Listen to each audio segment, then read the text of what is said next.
All right, fight fans, we just witnessed something incredible. The UFC officially launched their Brazilian Jiu-Jitsu League with UFC BJJ 1. And let me tell you, these matches were insane. First, let's talk about that beautiful new UFC BJJ Championship belt they revealed. This thing is absolutely gorgeous and represents a massive step for the UFC expanding into pure grappling. Now, the results. And what a night of submissions we had. In the main event for the inaugural bantamweight title, Mikey Musumeci, who many consider the pound-for-pound best grappler in the world, lived up to the hype. He submitted Ririsan Gabriel with a heel hook in the third round. Musumeci's leg lock game is just on another level, and this performance proved why he's the king of the lower weight classes. The welterweight division saw Andrew Tackett make quick work of Andy Varela, getting the rear naked choke finish in the very first round. Tackett showed incredible back control, and that choke was tight. And in the lightweight division, Carlos Henrique battled through 3 rounds with Danilo Moreira before securing the armbar finish. What a way to cap off the night. But here's the story that's got everyone talking. Bella Mir, yes, Frank Mir's daughter, absolutely dominated Carol Hoya with a Darce choke. The MMA genetics are strong in the Mir family, and Bella just announced herself as a serious force in women's grappling.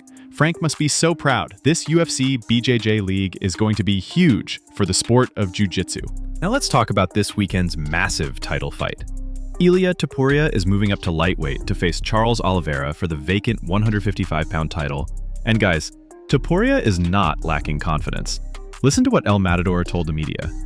He's predicting a finish within the first 2 to 3 minutes of the fight.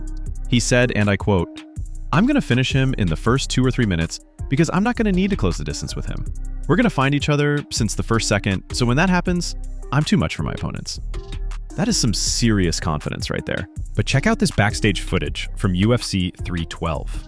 Look at the size difference between Topuria and Oliveira. Charles is noticeably bigger, which makes sense since this is Topuria's first time at lightweight. Speaking of Topuria, we got this cool moment of him running into Alexander Volkanovski at the UFC PI.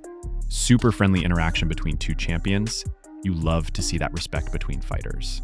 But here's where the drama kicks in.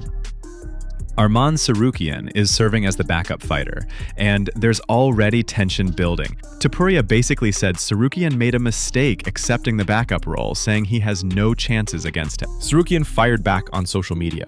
"You better pray nothing happens to Charles, because I'm the worst possible matchup for you in this division. There's a reason you're fighting the guy I already beat and not me for that belt." Spicy! The lightweight division is absolutely stacked with storylines. Now, let's shift gears to some news that's really touching the entire MMA community. We've got a major update on Ben Askren's health, and there's reason for cautious optimism. Ben's wife Amy posted an update that Ben is now officially on the lung transplant list. After battling severe pneumonia since UFC 316, this is a crucial step forward. But here's the part that'll give you goosebumps. Amy wrote, "While he's having more periods of awareness, he's not able to look at his phone yet. Yesterday, he kept mouthing something for a while, and we finally figured out he was saying coffee. What a huge relief to see him asking for something so normal. I'm so thankful his mind is healthy." Guys, that's huge. Ben asking for coffee shows his personality and mind are still there. Amy also mentioned that his other organs are okay, and there's a clear path forward. The entire MMA community has been rallying around the Askren family, and it's beautiful to see. Ben's been such a character in our sport, and we're all pulling for him to make a full recovery. Keep Ben and his family in your thoughts and prayers, fight fans. Let's talk about some exciting matchmaking news.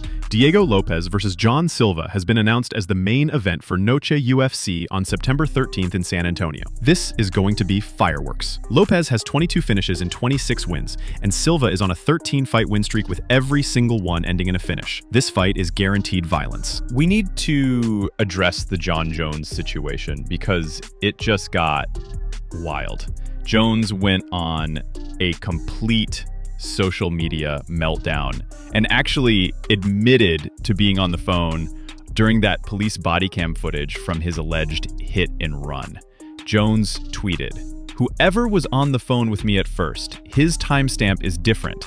By the time I was acting aggressive on the phone, it was a completely different conversation.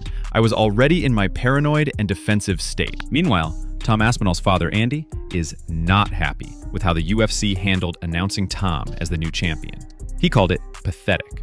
and said Tom deserved better than finding out during a random press conference in the middle of the night. Andy said, "For me, the heavyweight championship of an organization is quite a big thing, and I don't think Tom deserved to find out at a press conference in the middle of the night." Honestly, he's got a point. Tom Aspinall deserved a proper championship moment, not a throwaway announcement.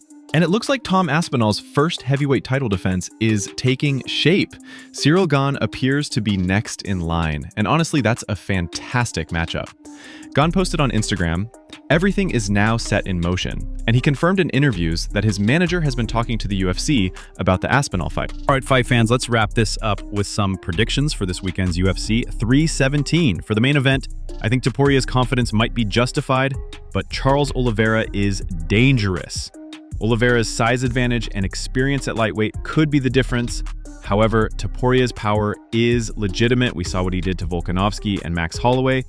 My prediction, I think Topuria gets the job done, but it won't be as easy as he thinks. I'm going with Topuria by TKO in the second round. Don't sleep on the rest of this card either. Renato Moicano versus Beneil Dariush is going to be a banger, and Kai Kara France gets his flyweight title shot against Alexandre Pantoja.